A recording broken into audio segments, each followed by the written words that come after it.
اعوذ باللہ من الشیطان الرجیم بسم اللہ الرحمن الرحیم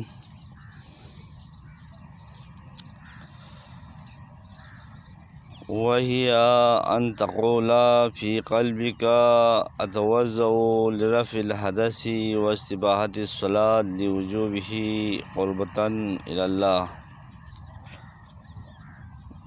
فقہ اور ہمارے زندگی کے عنوان سے جو ہمارے سلسلے گفتگو ہے فقہ الاحوط شاہ سید محمد نور بخش رحمۃ اللہ علیہ کی کتاب سے بحث واجبات وضو اور اس کی سب سے پہلا واجب نیت۔ وضو میں 7 واجب، ان 7 کا لحاظ رکھنا واجب۔ خود وضو واجب نماز کے لیے، اور وضو کے لیے سب سے پہلا واجب نیت واجب۔ نیت کے اندر ان چیزوں کا لحاظ رکھنا بھی واجب۔ ان تقول فی قلبک، انداز بیان شاہ سید محمد نور بخش رحمۃ اللہ علیہ یہ ہے کہ آپ کا جو طرز گفتگو ہے وہ مخاطب کو ملحوظ نظر رکھتے ہیں۔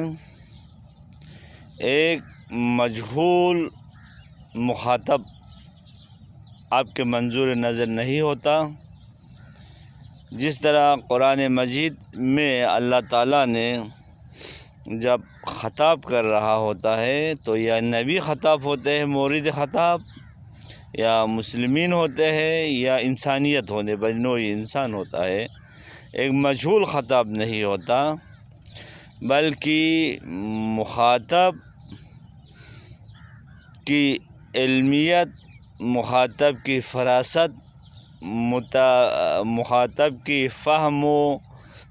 دانش ملحوظ نظر ہوتا ہے۔ اور شاہ سید محمد نور بخش کا خطاب جو مستقیماً اپنے نور چشم فرزند شاہ قاسم فیض بخش رحمۃ اللہ علیہ قرار پاتے ہیں آپ، یعنی آپ کی نگاہ میں ایک فرزند نوخیس نوجوان جو ابھی تازہ اس دنیا میں جس میں خوف و ہراس ہے، جس میں کامیابی و ناکامی ہے، جس میں فلاح و عذاب ہے، جس میں پانا اور کھونے کا جو سسٹم ہے، اس میں دیکھ کر پھونک کر اور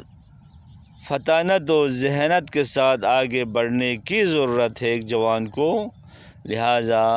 آپ کا خطاب بھی یہی جوان ہے کہ جو مستقبل کے ایک ذمہ دار ہونے کے ناطے آپ کی آئندہ اس مشن کو، جو اتحاد بین المسلمین کی مشن ہے، جو وحدت کی مشن ہے، جو تعلیمات قرآنی کو عام کرنے کا مشن ہے، جو محمد صلی اللہ علیہ وسلم کی شریعت کی بیان کا مشن ہے، جو معصومین علیہم السلام کی تعلیمات اور انداز اخلاق کو آگے بڑھانے کے جو مشن ہے، اس کے لیے ایک ایسا بیٹے کا تیار کرنا، ایک ایسا خلیفے کا تیار کرنا جو ہر لحاظ سے کمال ہو، ہر لحاظ سے انسان کی جتنا بس ہے اسی حساب سے وہ قوم کی رہنمائی کرنے کی صلاحیت اس کے اندر اجاگر ہو۔ لہٰذا شاہ سید محمد نور بخش رحمۃ اللہ علیہ نے فقہ الاحوط میں اور کتاب الاعتقادیہ میں ہمیشہ اپنے بیٹے کو خطاب اول قرار دے دیا۔ بالطبع ہر وہ جوان، ہر وہ مرد و زن جس کے اندر کچھ کرنے کی صلاحیت ہو، کچھ سیکھنے اور سکھانے کی صلاحیت ہو، قوم کی سرداری اور رہبری کرنے کی اس کے اندر صلاحیت ہو، اس کے اندر جذبہ ہو، وژن ہو، وہ سب مخاطب ہوا کرتا ہے۔ ایک عالم کے نگاہ میں، ایک ولی کے نگاہ میں، ایک فقیہ اور مجتہد کی نگاہ میں ہمیشہ یہی منظور نظر ہوتا ہے، یہی متم نظر ہوتا ہے کہ جو اس کے مخاطب ہے، اس کے جو شاگردان ہیں، وہ کمال درجے پہ فائز ہو۔ رزقک اللہ تعالی کمال المعرفہ، معرفت کی بلند چوٹی پہ فائز ہو، نہ کہ ان کو علمی دنیا سے جہالت کی طرف، روشنائی سے تاریکی کی طرف لے جائیں، یہ ان کا ہدف نہیں ہوتا۔ متم نظر علماء حق کی اعلیٰ مقامات پر اپنے سالکین کو، اپنے مریدین کو، اپنے شاگردین کو پہنچانے کو ہوتے۔ لہٰذا شاہ سید علیہ الرحمٰن نے مخاطب کیا، وہی ان تقولا، بیٹا نیت، ہیا سے مراد نیت ہے، ان تقولا سے مراد فاعل مقدر ہے، اور مقدر رکھنا اس میں واجب ہے۔